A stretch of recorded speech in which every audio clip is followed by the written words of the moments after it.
Olá, pessoal. Estou aqui novamente para falar sobre o processo de instalação primeiro.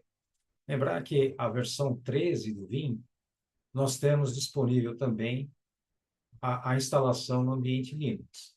Então, atualmente, nós temos dois tipos de instalação do Vim. A instalação do appliance Vim, que ele já vem com Linux embarcadinho nele, configurado, já endurecido com relação a segurança, né, já vem melhor preparado, muito melhor preparado com relação à segurança, e a versão tradicional em Windows. Eu vou fazer as duas instalações para mostrar as diferenças entre elas. Então, inicialmente, eu vou fazer a instalação do modelinho Linux, que é o appliance. Após essa instalação do appliance, eu vou fazer a instalação do baseado em Windows, o tradicional que a gente já conhece. Então, eu tenho já aqui na minha infraestrutura virtual, eu já configurei a minha máquina virtual, seguindo os pré-requisitos do manual da Vim.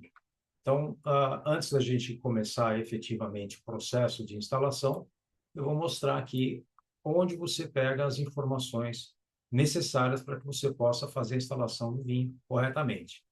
Está aqui no Help Center, tá? helpcenter.vim.com.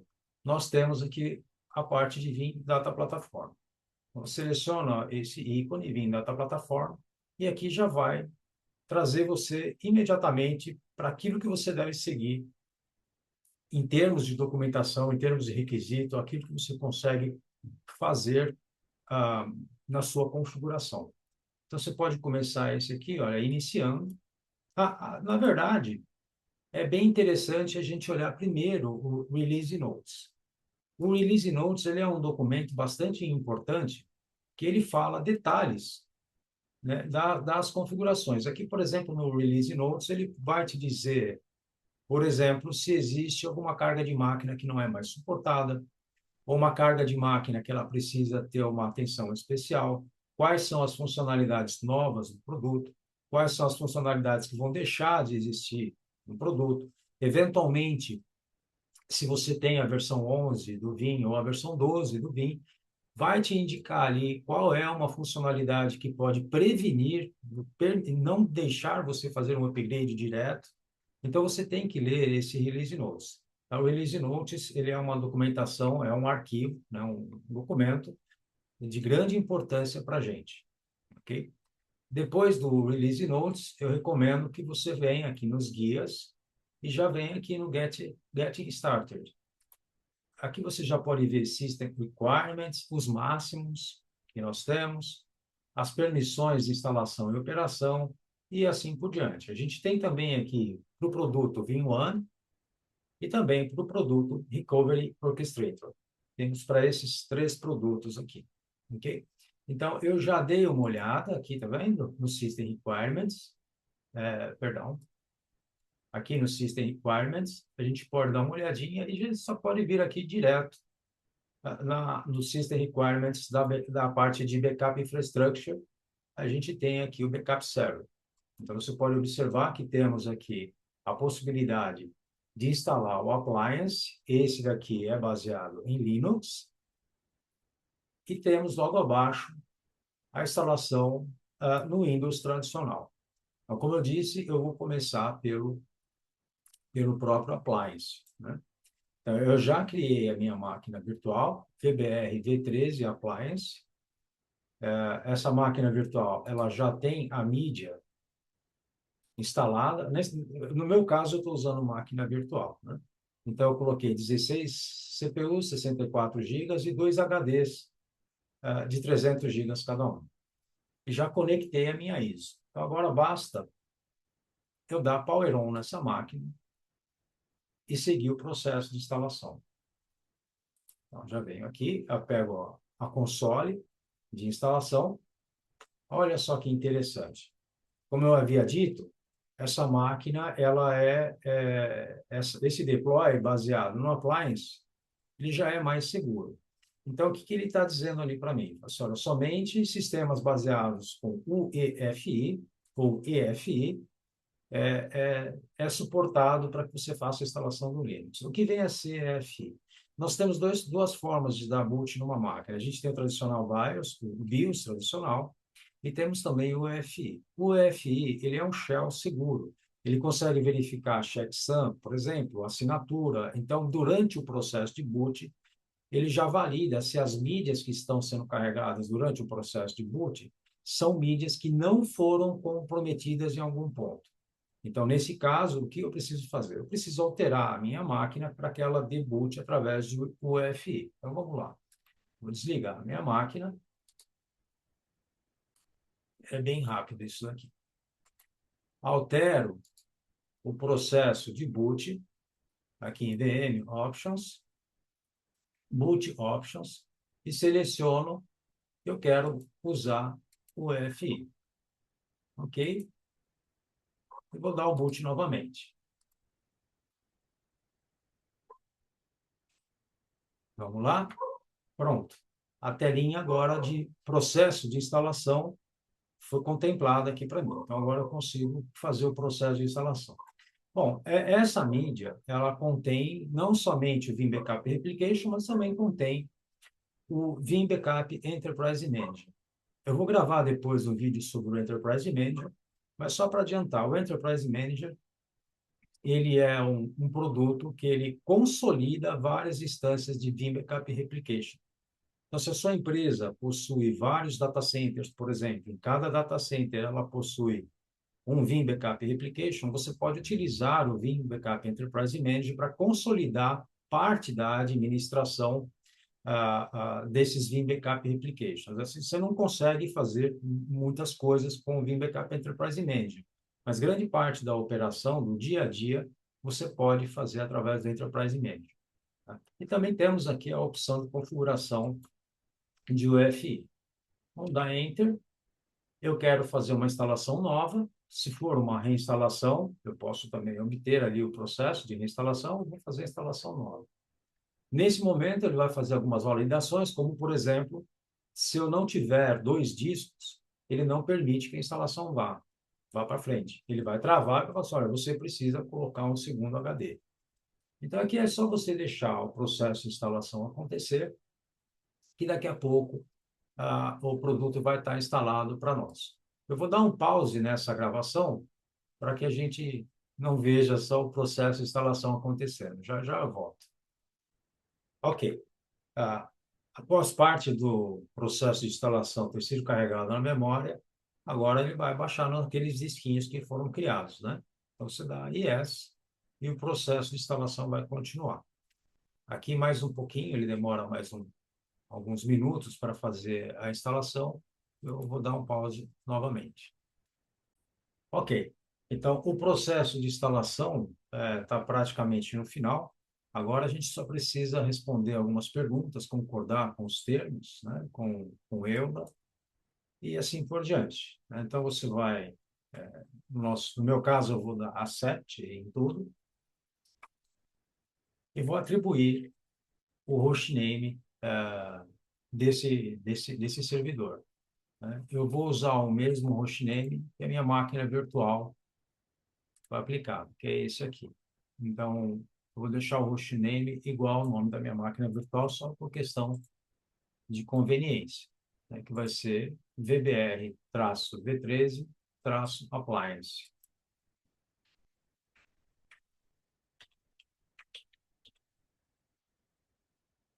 Ok. A gente configura agora a interface de rede para essa máquina.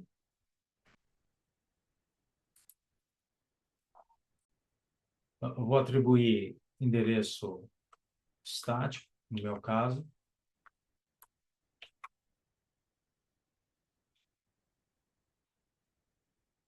Um 268.1.46. A máscara /24. O meu default gateway. Eu não tenho IPv6. E o DNS list. Então, esse daqui vai ser o meu servidor DNS, o meu sufixo DNS.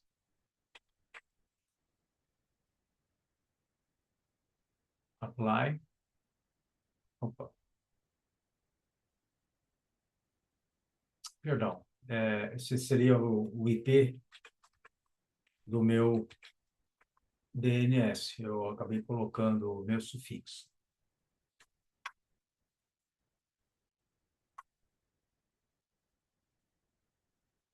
Faltou ali, tem uma vírgula a mais.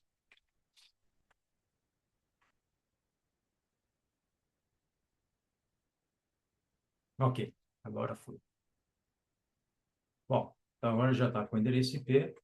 Vamos continuar com o processo. O NTP, como eu havia dito, e sempre digo nos vídeos que eu gravo, nos treinamentos que eu entrego, o NTP é a peça fundamental para que a gente tenha um bom gerenciamento em termos de backups incrementais, em termos de tokens, em termos de multifactor authentication também é importante a gente apontar sempre para o mesmo DNS server. No meu caso, eu vou utilizar o DNS do meu AD. Perdão, o NTP do meu AD. Se o meu servidor de tempo ele suporta protocolo mais seguro, eu habilitaria o NTS, que é o protocolo seguro.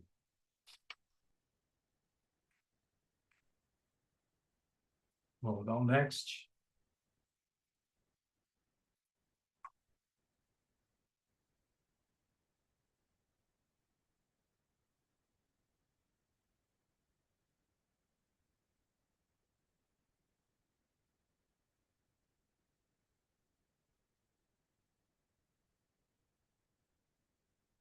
Esperar ele sincronizar o tempo, daqui a pouco a gente continua.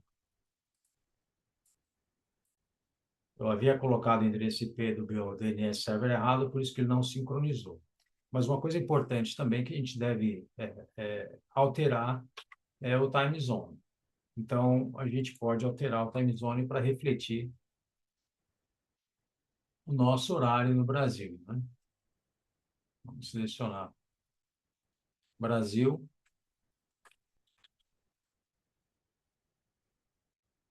Bom, tem Boa Vista, né? A gente pode deixar Boa Vista e dar continue.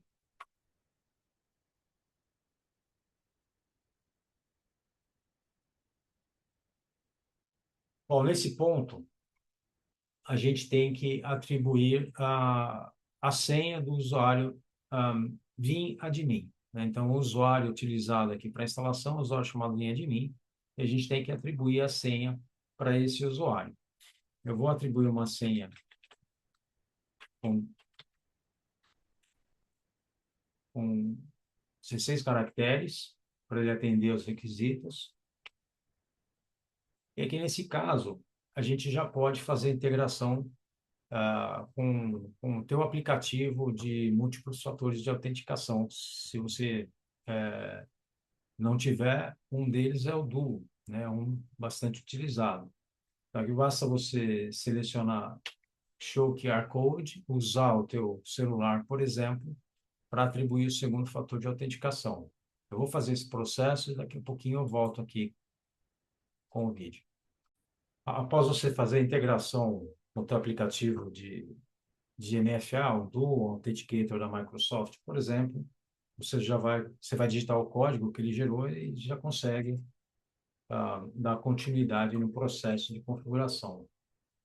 Nesse caso, ah, o Vim, por padrão, ele já pede para você, o Vim Appliance, por padrão, ele já pede para você utilizar o conceito dos 4 olhos. Então, neste caso, ele vai criar mais um usuário chamado Vim SO, de Security Officer. Então, você pode já atribuir a senha para esse usuário, e essa senha não pode ser a mesma senha do Vim Admin. Então, se você colocar a mesma senha, eu vou mostrar isso para vocês, ele vai reclamar da senha. Ele vai dizer que a senha não pode ser a mesma do Vim Admin. Então, você deve colocar uma segunda senha para esse usuário. É importante você clicar em Show Password, porque ele não pede para você repetir a senha para validar se a senha é a mesma, né? Normalmente, sistemas que pedem senha, você digita 2 vezes a senha para validar se você não digitou a senha errada. Então, aqui nesse caso, ele só pede uma vez só. Então, você deve clicar em Show Password para verificar se a senha que você digitou é a senha que você espera, né, ter digitado, na verdade. Você também pode pular essa etapa. Eu não quero ter o segundo fator de autenticação. Então, se você fizer essa escolha, você tem que concordar. Digite OK para pular essa fase. No meu caso, eu vou pular essa fase porque ele é um ambiente de demo e eu estou gravando esses vídeos, mas na produção é de extrema importância que você crie esse segundo usuário para que você possa ter a facilidade de quatro olhos. Ou seja, você precisa de pelo menos duas pessoas para fazer algumas atividades de configuração do teu ambiente de Vim Backup Replication. Num outro momento, eu vou criar vídeos mostrando como isso funciona. Na verdade, eu já tenho no meu canal um vídeo mostrando como se configura o princípio de quatro olhos. Ok? Next. Aqui você faria uma revisão das informações. É sempre importante a gente imprimir essa tela, né? Tira um print dessa tela para depois você gerar a documentação que a gente chama de as-built, né? Como foi construído. Finish. O processo de instalação e configuração está praticamente pronto. Vou dar um pause só para a gente economizar um pouco aqui do vídeo. Prontinho, né? O nosso ambiente agora já foi instalado, foi configurado, bonitinho, e a gente tem essas informações. Ah, nós temos algumas diferenças em termos de gestão do VBR, gestão do servidor de backup. Se vocês observarem, a gente tem aqui uma URL apontando na porta 10.443, uma outra URL apontando na porta 443. A porta 10.443, ela é destinada para fazer a gestão do equipamento, do appliance. A porta 443, ela é destinada para você fazer uso dos serviços do Vim. Então, se você quiser fazer um job de backup, por exemplo, você vai acessar a porta 443. Se você quiser fazer a gestão do teu appliance, você vai utilizar a porta 10.443. Então, vamos verificar como funciona isso. Eu vou acessar primeiro a porta 10.443.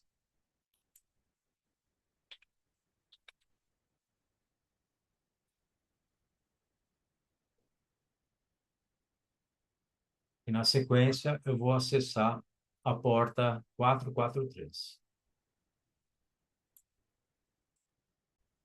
Bom, pelo hostname, ele não foi porque eu não havia cadastrado, ainda não cadastrei, na verdade, no meu DNS. Assim que eu acabar de fazer as configurações, no outro momento, eu posso não, eu vou cadastrar no meu DNS a resolução de nomes. A resolução de nomes também é bem importante. A gente tem sempre que deixar cadastrado a resolução de nome para IP e também de IP para nome, que é o que a gente chama de resolução reversa. Então, é importante a gente fazer esses dois cadastros, né? Tanto a resolução forward, que a gente chama, né? E a resolução reversa. Bom, vou fazer o processo de autenticação. Então, aqui é o usuário vinha de mim, é o usuário padrão da instalação e a senha que eu cadastrei. E agora ele já deve pedir para mim o segundo fator de autenticação. Deixa eu pegar o meu software aqui que eu estou usando. Na verdade, eu estou usando o Authenticator. O Duo eu uso para outras questões. Pronto, estamos conectados, já configurado com o segundo fator de autenticação. No meu caso, eu só excluí a configuração do segundo usuário, que seria o Vim Security Officer, só por uma questão de facilidade nos meus vídeos, as configurações que eu vou fazer. De novo, em produção é de extrema importância que você preserve o seu segundo usuário, Vim Security Officer, justamente para que você consiga manter os quatro olhos. Eu pulei essa informação. Bom, Então, esta é a console de gerenciamento que a gente tem na porta 10443. Aqui você consegue configurar, por exemplo, o teu ambiente de rede, consegue configurar o horário, time zone.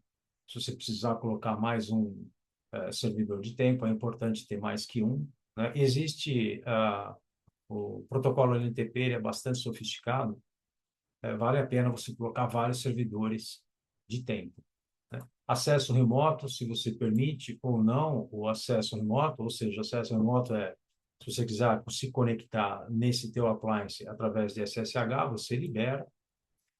Os usuários que você precisaria criar, a parte de integração, por exemplo, essa é uma parte importante. Se você quiser integrar este Vim Backup Server ao Vim1, por exemplo, você vai ter que submeter um request para que isso seja possível. Ele vai liberar por um período de tempo, nesse caso 60 minutos, a possibilidade de você adicionar esse backup server ao seu Vim1, por exemplo.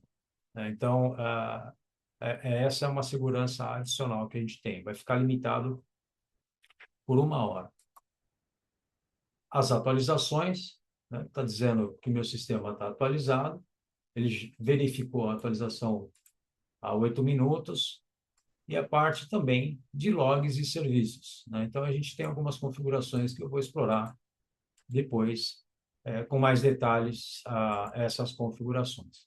Então, vamos agora acessar a interface 443 para vocês observarem as diferenças que nós temos. Quando a gente acessa a interface 443, se conecta com o usuário via admin,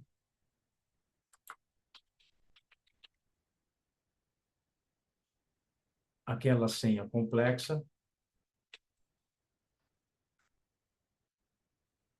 No meu caso, eu vou deixar aqui para ele se lembrar também de mim, mas é importante que na produção a gente não deixe essa opção selecionada.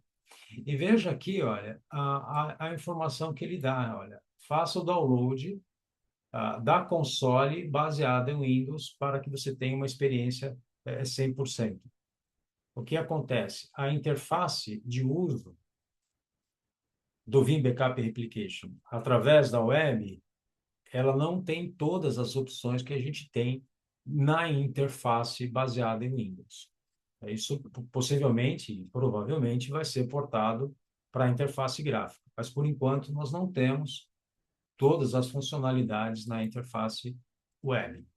Então, se você quiser fazer algumas atividades específicas, você deve fazer essas atividades específicas utilizando a interface tradicional, a console tradicional no Windows. Okay?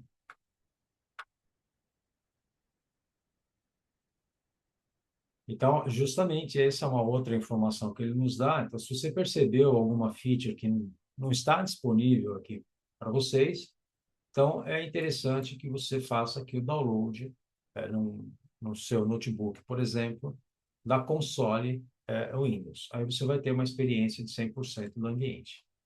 Okay? Bom, esse foi o processo de instalação do appliance e em outro vídeo eu vou gravar, explicar como que a gente interpreta essas informações, como a gente utiliza esse menu na lateral, esses steps, como se cria proxies, repositórios, enfim, né? Então, eu vou passar para vocês no segundo vídeo. Eu vou encerrar esse vídeo agora e já vou preparar a instalação da mesma versão do Vim, porém destinado para o Windows. Até já.